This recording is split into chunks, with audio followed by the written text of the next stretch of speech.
actually responsive. Yeah. Hey everybody, it's Eric alongside Rod, live here to talk about MSU's 75-66 win over the Purdue Boilermakers. Before we begin, we'd like to thank Michael Yoakum again for his gift to the show on PayPal. We appreciate Michael and to all of you who help make our show possible. If you appreciate the content we produce, head on over to our support page where you can find the necessary links to subscribe on Patreon, Substack, or YouTube, or give one-time gifts via PayPal or Venmo. As we mentioned before, we will try to do these post-game shows live, and the timing will depend on when I get home, what's going on, and how long it takes me to get everything hooked up. Please feel free to leave a comment or chat below. To be sure to hit the notification button as well, the bell in the corner, so you know that when we're on the air or drop a new show. Okay, Rod, Michigan State comes up with a real big win. This is one that I think I felt semi-confident that they'd pull off. They win 75-66. Started out okay. Purdue kind of was doing some stuff and really causing some trouble for Michigan State sort of midway through the first half. And then I think Michigan State went on like a 10-0 or 12-0 run. And really from that point on, sort of controlled the game in some respects. They went at halftime with a 2-point lead. And they came out and really just blasted Purdue. I think Purdue had like 8 points and Michigan State was up like almost 12 or 14. And then Purdue kind of got it down to 6, and it's kind of hung there for most of the second half. And they ended up winning by 9, although there's kind of meaningless baskets at the end of the game. It was a game where it kind of went a little bit the way we thought, in the sense that Purdue really struggled with the 2-point shots. I mean, Michigan State, they were 20 for 22 with lobs and layups, or I'm sorry, dunks and layups, which is insane. I don't think I've ever seen that many dunks from Michigan State game. I mean, they just kept running the same action. The efficiency is great, but the volume is exactly. I said this on the Spartan Mag board already tonight. I think Michigan State, I didn't look at the final numbers. I guess I can do it real quickly here since I've got the stats up. Michigan State was from 2 on the evening. They were 24 for 35. Yeah. That's really, really, really, really good. That's 69%. That's pretty good. in again, the percentage is insane, but the volume was what's in question. Because we talked about it. The reason Purdue's defense is still, solid, or was before tonight at least, despite having a sub 300 defense from 2, is that they limit opponents' 2-point shots. And I think in the first 10, 12 minutes of the game, you saw why. They actually did a pretty good job of keeping Michigan State out of the paint, or Michigan State got the ball in the paint, not giving a clean look. And I thought MSU it never got totally out of control, but I thought they took some threes during that stretch that were maybe not well advised. And it was exactly what Purdue wants to do. But then Michigan State's defense, which, and I'm, believe me, I'm thrilled with what they did from 2, and it was one of the things we really emphasized. So glad to be proven right. But Michigan State's defense is what keyed that. And I think it was, along with the 2-point shooting, it was the single biggest factor in the game, which is a funny thing to say when the opponent actually shoots a touch over 50% from the floor. And had some turnover issues at times, but it wasn't like a crazy. They didn't have 20 or anything. But I still think Michigan State did an outstanding job of defending that team. And that stretch that you were talking about, where they actually took the lead to make sure they had the lead at the half, was absolutely keyed by defense. Maybe the key play of the game, I think most people who watched it would probably agree with this. We'll see how you feel. Was they were down 26-24. Jace Richardson causes a deflection and then just outworked Fletcher Lawyer to get to the ball. Kind of throws up a lob that when he first threw it, I actually thought he'd thrown it away. I thought the same thing. I thought I was like, you had an easy basket, you just threw it away, and then But it was great because all he did was just get it in the air and figure that Cohen was going to be first to that ball. It was the angle that was deceptive, because I thought he threw it with such an arc that I thought it was actually sailing over the backboard and out of bounds, and it was not. he got a lot of air under it, but it was actually perfect for Cohen to just grab it midair and dunk it. That tied the game, but I thought that was the turning point. Yes, From I that agree. point, Purdue fought, but it was Michigan State's game from that point on. And I thought during that whole stretch, that's what you were seeing. You were seeing great Michigan State defense turning into transition. I mean, Michigan State had 19 fast break points, which is not unusual for them this year. But if you told me they were going to get that against a Matt Painter team, I would have been floored, absolutely shocked.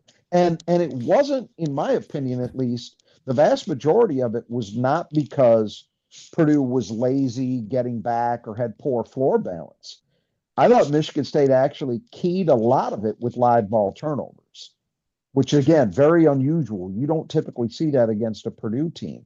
And they did it. And it seemed like every single one of those opportunities that MSU had, Michigan State converted. Like they were, I don't know what the number was. It was another very impressive. So 19 points on 11 turnovers. Yeah. Pretty impressive. Yeah. Well, and they had, I think at one point I looked at the scoreboard, they had 10 steals and 11 turnovers for Purdue. So, I mean, almost every single turnover Purdue had Eric, was a steal. We got a slight problem. My headset just ran out of juice. Oh, I can hear you fine, but so let me take it off.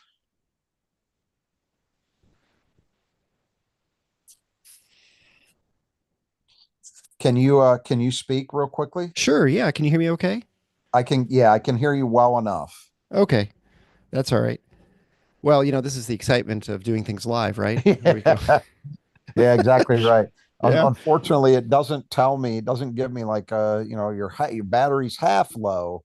Yeah. Anything like that. So yeah, we can struggle through this. No problem. We'll soldier on. All right. Well, let's I guess let's talk about some individual efforts. I thought, some things were I think big in this game, a little bit new. For Frankie Fiddler, I think continues to expand his role. I think defensively, he's become a much bigger presence.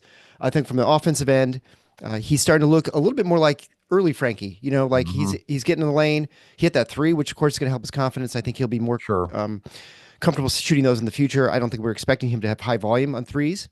No, but just to be a threat is really all you really want from him. Like you shoot one or two game, that's probably good. He only played 17 minutes, but he had 11 points, had a bunch of boards, had at least one steal, maybe two steals.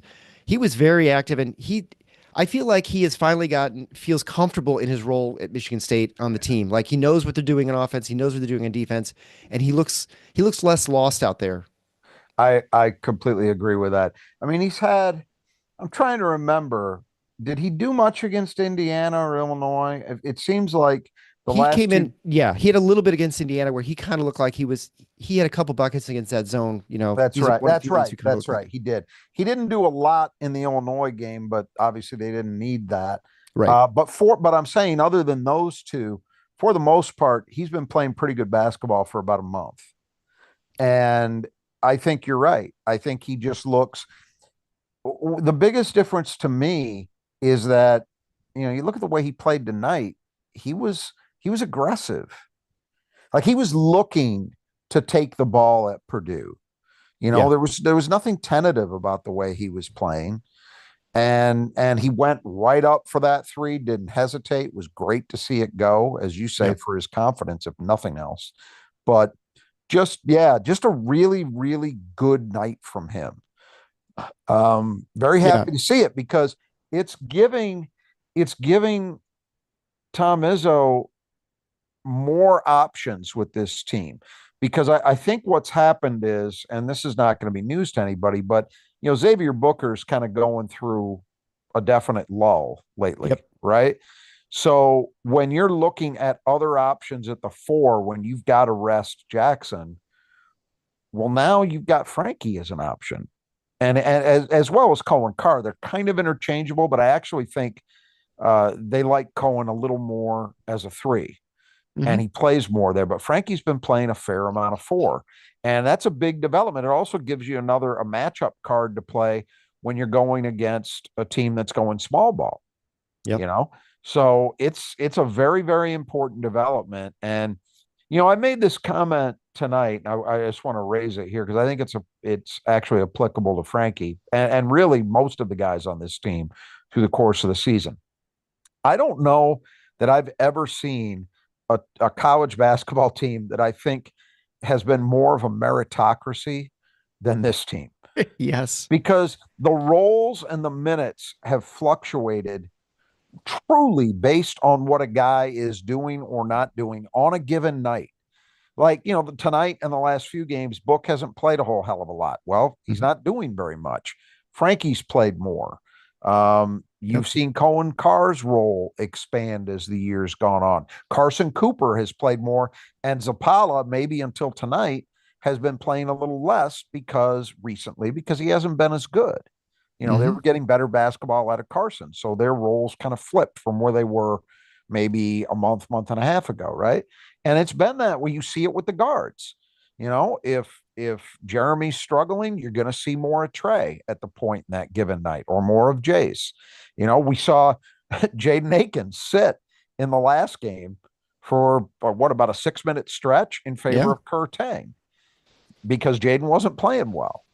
So I really, it's got to be a great feeling for him as a coach. I know he would rather have consistency night in, night out from all the guys.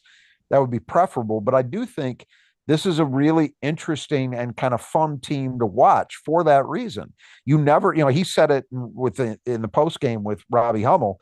He said, I know the other team doesn't know, and I'm paraphrasing, but I know the other team doesn't know who we're going to because I don't know who we're going to. And it's true, right? Yeah.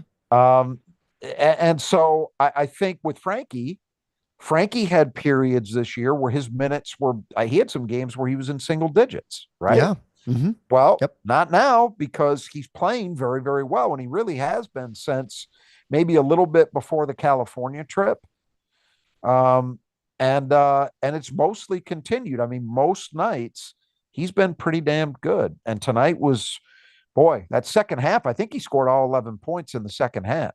I think he had 9, but 9 of his 11. Yeah. 9 of his 11. So, okay. Yeah. So really, really, really productive from him. And yeah, he did it variety of ways. Got to the line, hit a three, kind of got the ball to the rim and banged a little bit, converted tough shots at the basket. He did it all different kinds of ways. It was great to see. Yeah, I mean, he was 4 for 6 from the field, 1 for 1 from 3, 2 for 2 from the line, 2 rebounds, 2 assists, 2 steals. That just shows he was real, and that's only 16 minutes. So that was very impressive for him. That's filling up the stat sheet, right? For sure. And I think the one thing that's real impressive about the meritocracy is now we're not in the locker room. We're not, with the guys when there's, texting each other or talking. I do not get the impression that anyone feels like, real upset, like they're owed anything. I mean, I feel like everyone's kind of okay with how things turn out. Like Trey Holloman's a great example. I mean, Trey Holloman was kind of playing okay, we'll say, during California. He had some ups and downs. He was not playing the best, probably. He's been really good the last couple of games, I think. And he's coming off the bench. Before he was starting, he started off the bench to begin the season. He seems like, watching him, he doesn't seem phased at all by where sort of his role. Now, that's just, again, my just watching him on the floor, but he doesn't seem like a different player wherever he's playing. He's very confident. I mean, he finished the game today and was, really good down the stretch. What he has, like 6 assists and 1 turnover. I mean, he was really good. I mean, I don't know. I would say this about him. One thing, the move to the bench is fine because I don't think anything is going to shake that kid's confidence. That's my impression. He doesn't hang his head or anything. He's kind of unfazed. Maybe he has a game or two where he's not as efficient as he'd like to be. No big deal. He's coming out the same way the next one. But I think for the, and again, you're right. We're not in that locker room. We're not those guys. So it's hard to know for sure. But just understanding a little bit about human nature that I've learned in my years and watching what this team is doing, it would be really difficult to get irritated by how the minutes are allocated on this team because you've seen it with everybody top to bottom. Everybody's been held to account at one time or another this year. Everybody. you know? And so when you see that, and you see that, well, and look, some teams, and it's for good reason. You could have a guy, you look at Michigan State last year during periods where they were struggling, and they hung with some guys longer than you might have liked to see otherwise. But it was because I think Izzo didn't feel like he had a choice. He had to go with the guys he had. And that's how a lot of teams are. But this team is not built that way. They're legit 10 deep, and I would even say deeper than that. We just don't see those other guys play. Like I've said it many times, I think Kurtang could absolutely be playing winning basketball at the Big Ten level right now. Right. They just have too many guys. But it's hard to get too upset when you look around and see, hey, if there's a given night and I've got it going and somebody else doesn't, I'm going to get rewarded for that. I'm going to play. It's not going to be a coach says, well, this guy's a starter, I got to stick with him. That we have not seen that at all this year. Like I say, I really do believe it's as close to a true meritocracy as I've ever seen. Certainly a Michigan State team and maybe any college team I've ever watched. I just think it's really remarkable. We probably won't ever see anything quite like this again, because year to year, even if you got a lot of the same guys back, year to year, things will change. But for this team this year, it's pretty clear that's the equation. And so you have a night like tonight where, hey, Frankie's got it going. He's going to play more. Zapala, for the first time in a while, I thought really played well. He got a little more time. It's just how it goes. Yeah. I mean, it's impressive. It's remarkable to sort of the team watching him play. And I don't think there's, I mean, again, the thing that shocked me the most is how easily they were getting those lobs off. I don't think I've ever seen Purdue give up that many. I mean, Purdue is usually pretty tough inside, and they just were just destroying them. I'm speechless because I've just never seen 10 dunks and 12 layups. I mean, they were easy. Okay, so first thing is they're obviously not a great pick and roll defensive team, right? That's clear. That's very obvious. But the other part of that is, and we talked about this, they offer zero resistance at the rim, and that wasn't just tonight. It looked worse tonight because Michigan State can do things in that area that most teams they play can't. So MSU is going to punish you more. And I say that because I think Michigan State's combination of its guards and its bigs on those rim dives are better than anybody else in the league. Mm-hmm. I don't think there's I don't think there's anybody better at it. And so they will really punish you. They also set better screens than most teams. So they'll really punish you if you've got a weakness there. And Purdue just does not have the personnel to really stop that. And that's how you get a game like you did tonight. And credit to Michigan State, I think, for really sticking with it and continuing to find ways to get into that kind of action and make Purdue pay. It's a transition help too, of course, because a lot of those baskets you mentioned did come in transition as well. But you put that together with the rim dives and then some penetration stuff. And also, Michigan State hit some shots that were, let's say, improbable in terms of, I think of one that Trey had in particular. Yes. That was pretty remarkable. I think Jace might have had one too. But basketball gods reward you when you're playing aggressively and you're playing the right way. And that's exactly what they did. But yeah, I mean, to go to your point though, I think it was us seeing a team that's really weak in a certain area just get exploited by a team who's really exceptional in that area. And after the first 10, 12 minutes, Purdue was unable to keep Michigan State out of that action consistently. They did it for a while, but eventually the dam broke. Yep. Yeah, you definitely they kind of flooded over in the second half and they just got swamped. And I think that was just partly, I mean, that in some respects, that was a defense on Braden Smith, our player that Michigan State, we said had to keep in the gutter. Yeah. Brought to you by the Brothers Who Adjust You Gutters. Friends, it's almost spring, which means it's gutter time, which means it's raining. Make sure that water stays where it's supposed to be, which is not in your house. Make sure it gets moved away properly. And the only way you can do that is through good gutters. So make sure you have them taken care of. You can talk to the Brothers Adjusted Gutters, whether you're on the east side or the west side of the state. They can take care of that and make sure that everything functions properly. You can head on over to our support page at tffinots.com/support. And there you can find the links to get the estimates. If you mention Final Four, you can get 10% off your gutter work. They're working right now, so get it done before spring hits, before you start getting the real rain, because I know it's cold out there right now, very cold, which, incidentally, my daughter had a class go to Zoom because her one professor, this early in the morning, she doesn't like it when it's cold. That's like the third time she's gone Zoom this winter, which is crazy. Are you serious? Yeah. The professor said we're doing it via Zoom because I don't want to get outside. Well, that's never the reason is it's really cold for all of you. What's funny is she has another professor from Montreal, and he's kind of like, you guys are wimps. I'm going. It's not even cold. Let me tell you something. In the old days, how when we you walked dealt with uphill that stuff? You got early. Well, you were not a Michigan State student, so a lot of our listeners will know what I'm talking about because they're of the same vintage as I am.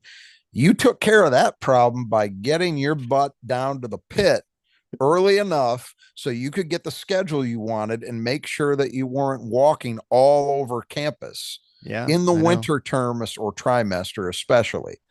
Yeah. So that's how we did it in the old days. That is, I remember riding else. a bike. I remember riding a bike when it was 15 degrees and like 20-mile wind. So I'm talking about like half-hour walks. Way. I know. Yeah. No, I know. It's kind of kids nowadays. I had to walk 20 miles to school each direction, and through the snow. Yeah, right. That kind of talk. But that's crazy. Anyway. All right. So Michigan State had to keep Braden Smith in the. Oh, by the way, Brothers Adjusted Gutters. They sponsored the player needs to keep in the gutter. Braden Smith, who was 7 for 13 from the field, 3 for 9 from 3, did not attempt a free throw, strangely enough, had 17 points, 5 rebounds, one of them offensive, 8 assists, 6 turnovers, 1 steal, and no blocks. So, he scored, he got his points. There were a couple moments, you talked earlier that he would kind of defer too much, and he had a couple where I thought he had pretty clear lane to the basket, at least to draw a foul, and he kind of ran it back, and then they ended up with a kind of a lousy shot. Which we've seen other point guards in Michigan State do that as well, except he's just a good scorer. And the fact that he's 6 turnovers, this is sort of like you've talked about this in the past, and I think that for the first time Michigan State did what you thought you just need to get into that guy and really force the issue. And they just have the personnel this year defensively that can actually do that. I also think a key to that was both Cooper, Zapala, Kohler playing great on the hedges, stopping him from getting around the corner. And he was really disrupted and he wasn't able to find anyone, and he forced him either to go way too fast or kind of try some crazy pass. Although he scored 17 points, I think for sure with the 6 turnovers, and those were probably almost all steals, that was definitely, they kept him in the gutter, I think. It's hard to say that a guy who shot pretty efficiently and scored 17 and did have 8 assists, so he did make plays for his teammates, was shut down. He wasn't shut down. But I could not have asked for more in terms of the way Michigan State defended him. I am with you 100% on that. I thought Fears and Holloman in particular, since they had him for most of the time, Aiken seemed to draw Fletcher Lawyer a lot. But those two guys, I thought, just worked him. He had to work for everything he got in that game. Everything that went well for Braden Smith. And then you talk about the hedges, and I agree with that completely as well. I thought Michigan State's bigs were outstanding in terms of stringing those plays out, not getting burned. It was very rare. He had some of those pocket passes he makes to Kaufman-Renn, but not a ton of them. No. You typically see more of that from him. And Michigan State really didn't get burned on those hard hedges all that much. I thought that was a big key as well.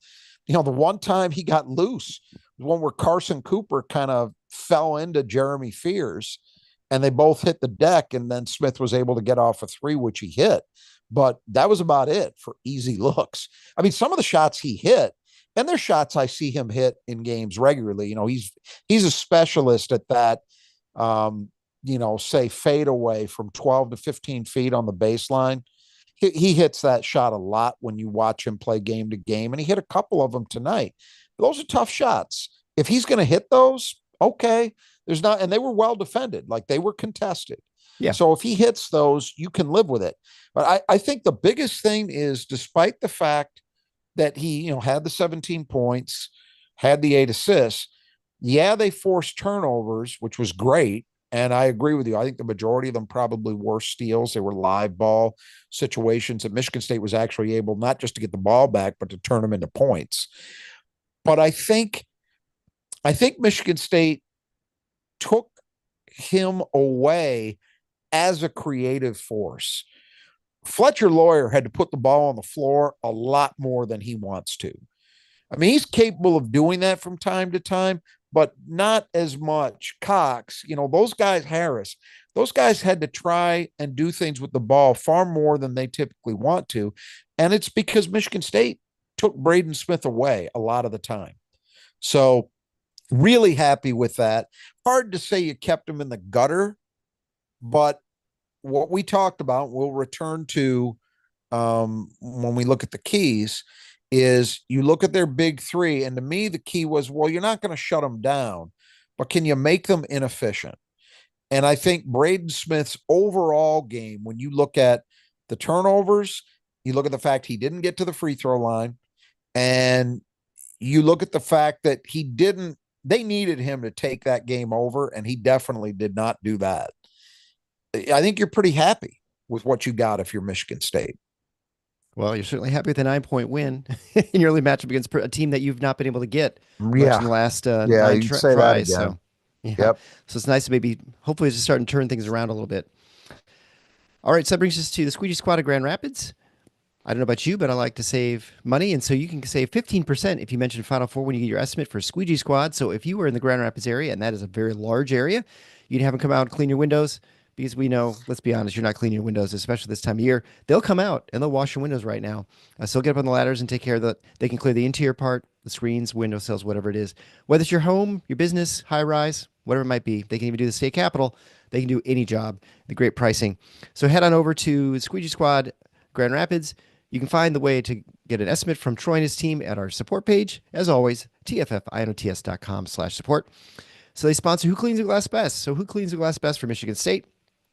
Well, it's a tie today. It's a push. So I actually had Kohler, so I thought, well, I got a good chance. And then he only had 4, and I had Akins who had 2. You had Cooper had 2, and then you had Carr who had 4. And so we tied 6-6. And I'm still 5 behind, 13-8. I could take that, man. I'm I know. it out, man. I tell you, that's how you just need to kind of run out the clock. Really, at this point, it's 13-8. 13-8, yeah. I'm down 5. Yeah, it's so you're at least in the regular season. The magic number is 5 1 at this 1, point. Yeah, right. 1, yeah, exactly. It's 1. So I need a hope for a long postseason. Hey, so on a night where I don't have Jackson Kohler, I'll take a draw. Yeah, at this stage.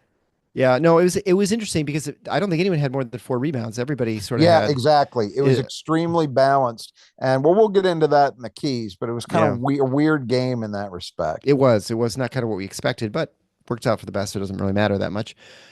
So that brings us to the 5 keys of the game, brought to you by Nudge Printing at nudgeprinting.com. You can get 20% off if you type in Final Four at the checkout line. Make the coupon code at the checkout. Make sure you put that in. Great Spartan apparel. I've got my Gruff Sparty basketball guy. I've got I need to get a real white one. I'm supposed to wear about white today in the upper deck. But anyway, this is a great sweatshirt, super soft and comfortable and warm. And everything at Nudge, it's all great. I love it. You got to get some more stuff, and basically I can't get enough of it. So make sure you go over to Nudge if you need it for you or your friend or your spouse or girlfriend, boyfriend, whatever. Make sure you head over to Nudge. You will not regret it. They have great stuff, great pricing, and just high quality products, really comfortable. And I had initially I was going to put on a different sweatshirt, and it's like I couldn't believe how bad that sweatshirt was. Now I've been spoiled by these sweatshirts. I'm like, I'm not going to wear that one. So I put this one on because it just feels like a regular shirt rather than just kind of like that boxy, the old time. You always had the sweatshirts like back in the 90s, they were always just kind of, well, you know exactly what I'm talking about. Yes. So head on over to Nudge Printing at nudgeprinting.com. Huge selection of apparel. You can't go wrong. So first key to the game was boards. Michigan State won the rebounding advantage. It was, let's see, it was 23-21. Both they and Purdue had 5 offensive rebounds. So Michigan State with a 20.8% rebounding rate, offensive rebounding rate. Purdue with 21%. Second chance points, Michigan State had 4. Purdue had 7. Purdue had, I think, 3 offensive rebounds the first, I don't know, 4 minutes of the game, Yep. and then and Michigan State really didn't get anything going on the boards for the most part on the offensive end. Obviously, it was just 5. So it was kind of weird in that sense. But of course, you shoot 69% from 2. There aren't a lot of opportunities. Right. Because mainly a lot of their threes they weren't getting the rebounds from. So I don't know. And let me look at the number here. It was 58% overall. Right. Yeah. From the floor. So you're right. You're not going to have a ton of opportunities when you're shooting the ball that well. But I thought Michigan State would be capable of doing more damage in this area than they did. And if you told me the advantage would have been, I mean, they won the rebounding battle the way you need to measure it, which is, your offensive rebounding rate, but it wasn't a huge gap. And I probably would have thought, I don't know how good a sign that is. Yeah. For MSU. It ended up just honestly not mattering because Michigan State just outshot a team that is about as good shooting the ball as anybody in the nation. And so that was really, there were other keys too, but that was really the beginning and end of the story in terms of what really decided this. And the rebounds ended up not being a major factor. I'll admit to being worried in that initial stanza there that you described, because Purdue, and it wasn't like they were just kicking Michigan State's ass. It was, I want to say most of them early were of the tap out variety. Coffin Wren would get his hands to something and tap it out, and then a guard would scoop it up. They were the irritating variety, not of the wow, somebody just got their ass kicked variety. Yeah. It wasn't that, but it was irritating enough like, oh God, is it going to be one of those nights where they're just getting a lot of rebounds that just drive you crazy? And that stopped in short order. I think they might have had 3 in like the first 4 or 5 minutes. And then what was it? 2 the rest of the way. Yeah, I think so. I mean, it got shut down. That's for sure. So yeah, certainly not a negative for Michigan State, but not as big a positive as we had anticipated they might need. And especially because, which we'll get into, I believe, you were going into this game, at least I was a little bit worried about what the turnover battle would look like. Yeah. Because that is something Purdue has done pretty well. So you'd say, well, okay, we've got to earn a decisive rebounding advantage to offset what could happen in that area. And it just ended up not mattering because Michigan State actually had an advantage in the turnovers. Well, the second key to the game was attack. And I tell you, one way to beat a team that shoots really well is to shoot a lot of dunks and layups. And Michigan State was 10 for 10 with dunks, 10 for 12 from layups, for 20 for 22 of the baskets within 6 inches of the hoop. You're going to shoot a high percentage when you do that. When you do that. Yeah, but also, and it was a legit number because it wasn't inflated by too much, at least by late game. I guess a little bit by a couple late game fouls, which were frankly shouldn't have happened. I don't know what the hell Matt Painter was doing. The game was over, and they were in the last. Like they conceded, and then they stopped conceding. It was kind of weird. Yeah, I didn't understand that. Like they didn't foul where I thought they might, where they theoretically still had a chance, and yet they foul a couple times late where it made no sense. Yeah. But regardless, Michigan State did get 21 free throws up in this game. Now they were a little bit under what they normally shoot. They were only 15 for 21. Jaden missed a couple. It was weird. But Trey missed one. Guys who have been incredible shooters this year. Just a little bit off, but you can't really complain too much about 15 for 21. So that was one function of the aggression, is that they were able to get to the line. They were able to force Purdue to foul them. And then, as you say, boy, the fact that they lived at the rim on dunks and layups, it's exactly what we talked about, at how you have to play against this team, because if you're just going to settle for threes, particularly if you're Michigan State, it's not going to go well. You're playing into that team's hands. So to attack them in their weak spot the way Michigan State did, check, check, check, check, check. Yeah. Well, and I think the key was, Michigan State was 2 for 7 in the first half and 2 for 6 in the second half from 3. So they weren't relying on it heavily. That's kind of what we expect for a team, that shoots about 33%. They were a little under that today. So that's about what we hope for. The shot balance was exactly where you wanted it. Yeah, I think so. The question was always going to be, can Purdue do what they often manage to in terms of one way or another forcing opponents to shoot more threes and fewer twos? And that did not happen. Michigan State stayed with the game plan. They exploited Purdue's weaknesses, and couldn't be happier with the balance. All right, so the third key to the game was the turnovers. Michigan State had 8, Purdue with 12, so that's kind of the opposite what we'd expect because Purdue forced a lot of turnovers, and they don't tend to turn the ball over a ton. They tend to be pretty good with the ball. Michigan State with 10 or 11 steals. I'm not quite sure. I know they had 10 of the first 11 were steals. Michigan State with 19 points off turnovers and Purdue with 8, so a clear, big advantage, and you could say that's the margin of the game right there, actually. Yep. Yeah, huge difference. And like we talked about, I think that segment in the second half where it went from, I think it was a 6-point Purdue lead to Michigan State being up 4, and then they ended up they were up 2 at the break. Yeah.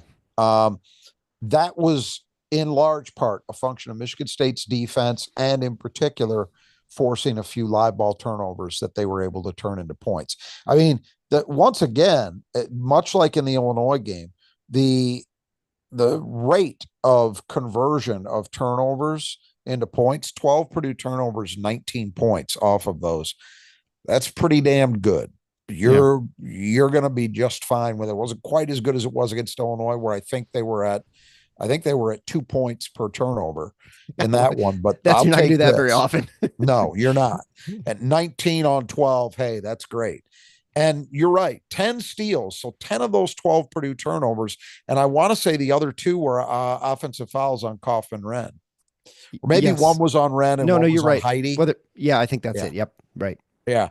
But other than that, it was all steals. And that was Michigan State was just active. You know what happened a few times, and they commented on it in the game. I think they're absolutely right. One of the things that Braden Smith does a lot, but he's not made to pay for it very often, is he has a tendency at times to get himself in the air without a plan. Mm-hmm. And he's usually able to make something happen, or at least not have it turn to a negative play.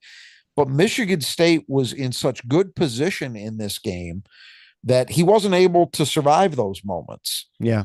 A few of those turnovers, especially in that stretch in the first half we're talking about, he got himself in the air, and Michigan State defensively stayed at home, and they were able to, he didn't have a shot opportunity, so he was trying to pass to survive keep the possession alive. And Michigan State was in position to deflect it, make a steal, and away they went. So big factor. There's no question about it, because they didn't do quite the job that you had maybe expected on the boards in terms of just dominating. And so it was a big deal to at least not have turnovers be a deficit. And then when you look at them actually being a big strength, that's a plus. That's how you get a 9-point win rather than, say a 1 possession game. Yeah. And so the fourth key of the game was a free throw line. We expected Michigan State needed to attack against Illinois. They didn't get a ton of action at the line. Here they had 21 free throws, hit 15 of them. And for 71%, which is not great, especially for a team that shoots over 80% usually. It's not up to their standard, but I'm happy with the attempts. Yeah. And especially in the first half, it was actually, I want to say they were 9 for 11, I think, in the first half. And so that was a big part in a half where they really struggled to score until very late, when they got into the open court a little bit more. I think getting to the line and converting most of those was a big part of staying in touch with Purdue. So, they didn't have that kind of Oregon or Illinois first half deficit to deal with, Right. It never got out of control. It kept them afloat for sure. And the Carson line Cooper was a big part of that. I was just gonna say Carson Cooper really kind of struggling from the line the last few games, and so Yeah. hopefully he kind of gets that. He's Yep. everyone else seems to be kind of okay, but he's just I don't know, just It's the he's got it in one. his head now. Yeah, it's the one thing that's gone poorly for him lately, because otherwise I think he's just been great. Yeah, no, I totally For agree. this last stretch of probably, I don't know, 5, 6 games. I thought he was really good in California. Yep. And since they've come back from that trip, he's been as good or better. Not bad for a guy they thought they're going to redshirt or, didn't even deserve Yep. to be a walk on, according to some fans. All right. So the fifth key to the game was the big three. So that refers to, of course, Kaufman, Wren, Smith, and Lawyer. Uh, Kaufman, Wren had 24 points. Smith, we mentioned already, had 17, and Whoa, whoa, Lawyer whoa. with only Whoa. 8. He didn't have 24. Trey Kaufman, Wren? What did he have? Did he? Oh my God, he did. My bad. Is that just with your impression right, that he God, didn't have that many points? I didn't think there was any way he had 24. Oh, yeah, but he you're was right. carving them up. I mean, he was Yeah, very good. I was like, he was efficient, but I just didn't think he'd got. I think it's the free throws that threw me. Yeah, 6 for He 7 was from line, 6 9 for for 13 7 from at the the field, line. but only Yeah. 3 rebounds, which is kind of weird. Yep, that's a big deal. That's a big deal. I think the fact that they took one of the 3 completely away. So Lawyer had Yeah, 8 points. points. Yeah. 2 for 5 from the floor. Somehow he had 5 rebounds, which he never does. He averages like 2 a game. So I guess give him credit for that. But you did see, for as good a team as Purdue is offensively, and by all measures, they are elite. Everything except offensive rebounding. They're just really, really good. They shoot the ball from the floor from 3 and from 2 at a very high rate. And even today, a day where I thought Michigan State defended the hell out of them, they did shoot 51% overall. So it's not like they were completely shut down. But I think we talked about what they did with Braden Smith. And then I think the fact that at the same time, all that attention they were paying on Braden Smith, Foster Lawyer wasn't able to get loose. That's a huge deal because Foster Lawyer, we talked about it in the preview. Foster Lawyer really gets most of his activity done in terms of playing off those other 2 guys, because those other 2 players, Kaufman, Wren, and Smith, demand so much attention that it's hard for a defense to also keep a guy constantly in contact with Lawyer. Yeah. And so Lawyer will get open threes as a result of that. That didn't happen in this game. And I did think that was interesting. And that was a real credit to Michigan State. They put him in positions where, all right, you can go try and make a play one-on-one against somebody off the dribble. And that just was not happening for him. He wasn't able to get loose. So to hold him to 5 points, 6 points below his average, that was a big positive. You're right about Kaufman, Wren. Funny thing is, most of that came in the second half because at halftime, he was only 3 for 7 from the floor. I thought in the first half, they did a pretty good job. Yeah, he had 8 points in the first half. Yep. Yeah, of making him work.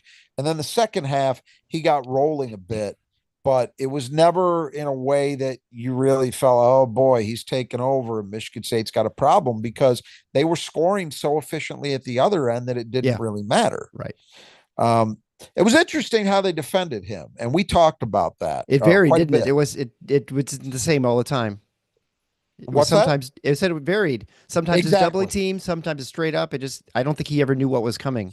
Exactly. It was the one thing they didn't do very much of is there wasn't a lot of dig down from the guards. Yes. Occasionally you'd see a half-hearted element, but no, I don't remember a single possession where somebody came hard from the perimeter. So it was mostly down to, are they going to play him with single coverage or are they going to bring a double? And I thought, I give credit to him because I thought Michigan State actually did a pretty good job. He hit several tough shots, and to his credit, he's a specialist at that. I had said, I thought coming into the game, he's the best pure low post player in the league, and nothing I saw tonight changed my mind.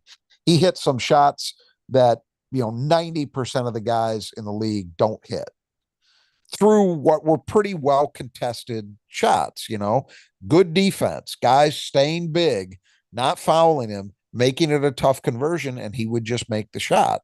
So again, it's like with Smith on those baseline fallaways. You just kind of tip your hat and say, all right, if you're going to hit that shot, there's not a hell of a lot I can do about it if I've contested you as well as I possibly can. So I think Michigan State did enough here, because even with Kaufman-Renn having a very good game, Smith, as we talked about, did have some inefficiencies and was limited in some ways, taken away in some ways at times by MSU. And then Lawyer really never got on track. So that to me is a win, because they don't have enough. Some of those other guys, Cox, First, Harris, Colvin, Heidi, all those support guys are okay. And some of them have certain things they do in a very efficient manner, but they're not volume guys. None of them are volume guys. And they weren't going to be volume guys tonight. And if they tried to be, I think Michigan State would have lived with that. Yeah. It's always about, can you make those big three guys really have to work for what they get? And I think Michigan State did that. Yeah, and I think, and additionally, you have Smith, who's just made all those mistakes and had those turnovers. Well, that's what I mean. That they right. Yeah, they really made it hard for him. Not as efficient a game from him as he would have liked. Yeah. So Michigan State now moves to 12-3 in the Big Ten. They're one game behind Michigan, or are they half game? I can't remember. Half game behind Michigan. They played one more than Michigan right now. Purdue now has 5 losses. I wouldn't say they're out of the Big. I mean, they could still maybe get a share of the Big Ten. If everyone loses 3 games, it's hard to imagine at this point, but they've lost 3 in a row.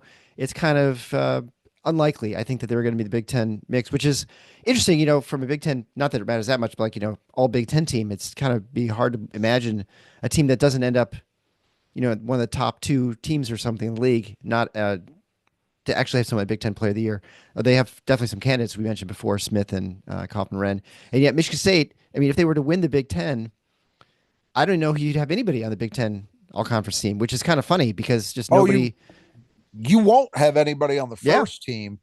And it's kind of weird, isn't it? It will be interesting to see if they get anybody on any of the top 3 teams. Yeah.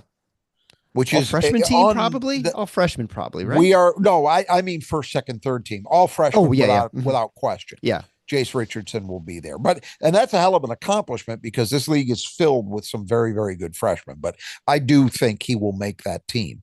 But first, second, and third team all league, I don't know. And so here's the thing. Then turning to the conference race. So as we're recording this, we've seen Wisconsin sandblast Illinois. And that's unfortunate because Wisconsin has got 4 losses, but their schedule the rest of the way is pretty easy, barring one game at the Breslin Center. So I go back, and we know Michigan is a game up in the loss column on Michigan State right now, but I go back to the line from the immortal Will Golston. He didn't invent this line, I don't think, but he's the one I always associate with it in my mind. We got to cut our own grass. And that's where Michigan State is. They have got that game against Wisconsin. They've got 2 games against Michigan.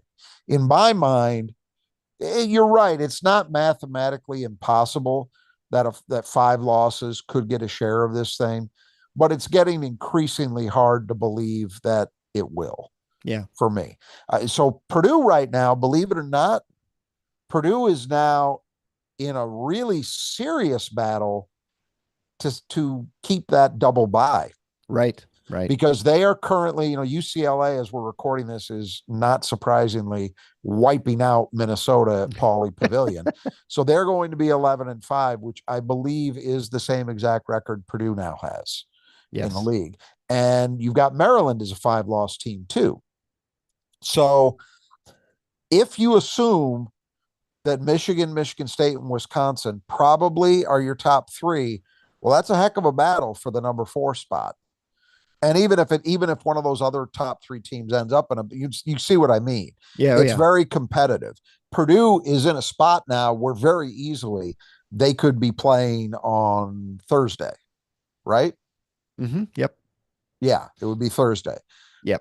You could see that happening because now look, UCLA's got to make one more trip east, I believe.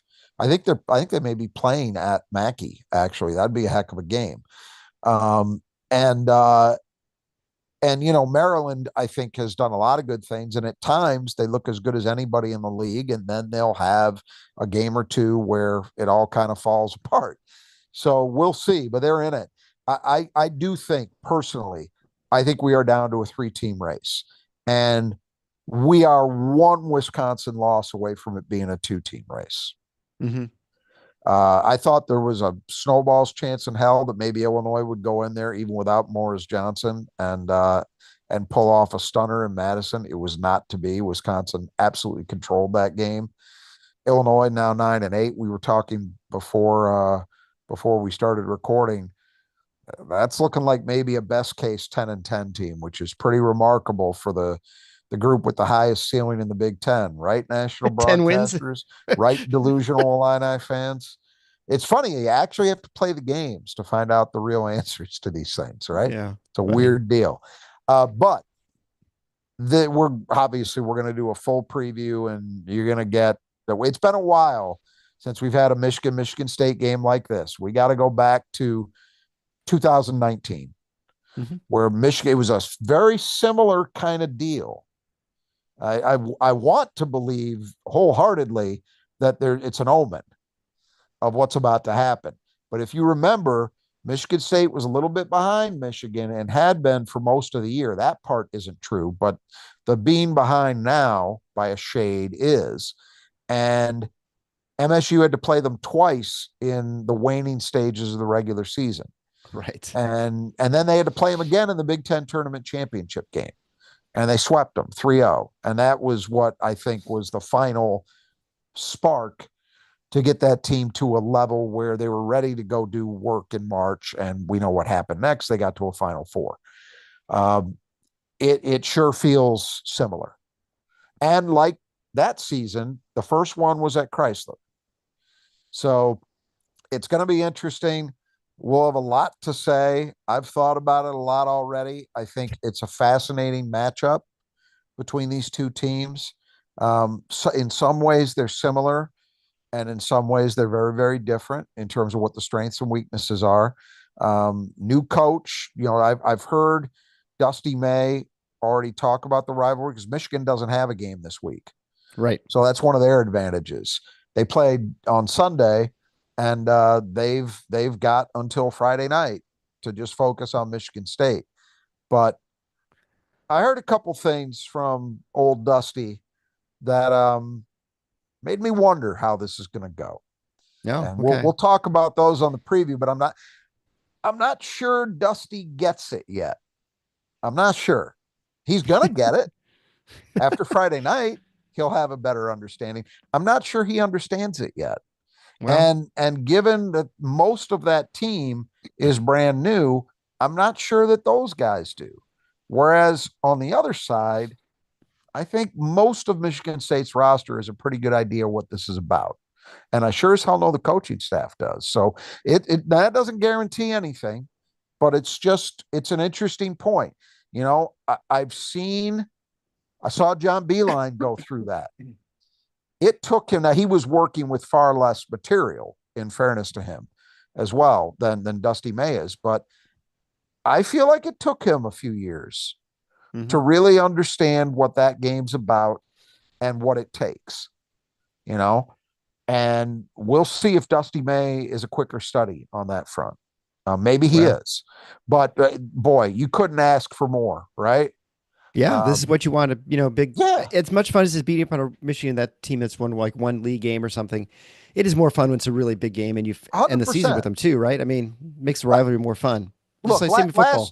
Last year was fine because they stunk and they were awful, and you like beating a team like a drum, but it's not. It doesn't mean as much. It's much more fun, and honestly, too rarely over the years have we had this kind of situation. We do have it from time to time. The Beeline era, for about the last 8 years or so, mostly got to that point where they were, I mean, I could think of a lot of high energy, high emotion, heavy duty games during that period. Um, Obviously there were during the Fab Five period and during Michigan State's initial ascent in 97, 98 at the beginning of the Izzo era, there were some very, very big games against Michigan, but it has not happened a whole hell of a lot that it's been a 1 versus 2 kind of deal. And so when we get it, like we're going to have on Friday night, yeah, you really have to treasure it because it doesn't come around every year. And if you win those games, boy, it means a hell of a lot more. All right. Well, I think we'll close it there. We'll be back probably tomorrow or soon with the preview for Michigan. Thanks to all of you who joined us live. Paul, Tim, DM, Brian, Spartan Ag. Thanks a lot, guys, for leaving comments. And anyway, I think we'll probably close it there. So one more comment. Oh, yeah. Because I feel like we've just kind of glossed over this. They just beat Purdue. Yeah, it's just Purdue. Whatever. Yeah, but that's not. I mean, 1-8 in the last 9 against that team. They just beat Purdue, and they did it convincingly. Yes, they did it in an style. Easy win in some respects. Yeah. Yeah, that's. We should not just talk past that. I mean, I don't want to spend all night. We've said it in a lot of different ways, but I don't feel like we've really acknowledged just how big, and it's a huge win because you're under pressure. You lose it, you're 2 back of Michigan in the loss column. You feel like maybe your opportunity to win this thing might be slipping away, or Yep. at the very least, you're really reducing your margin for error to near zero. And you go out and you handle business against a program that has had your number. That's a big deal. And that's, this is the kind of thing, a night like tonight is the kind of thing that we have seen out of truly great Michigan State teams, out of Michigan State teams that do things like win Big Ten titles, go to Final Fours, all that stuff. I'm not saying this team is doing either of those things yet, but if you're looking for signs, a night like tonight is a sign. Absolutely. All right, we'll leave it there then. Michigan State beats Purdue 75-66 in convincing fashion and gets that monkey off their back. So until next time, the Final Four is on the schedule. Go green. All right.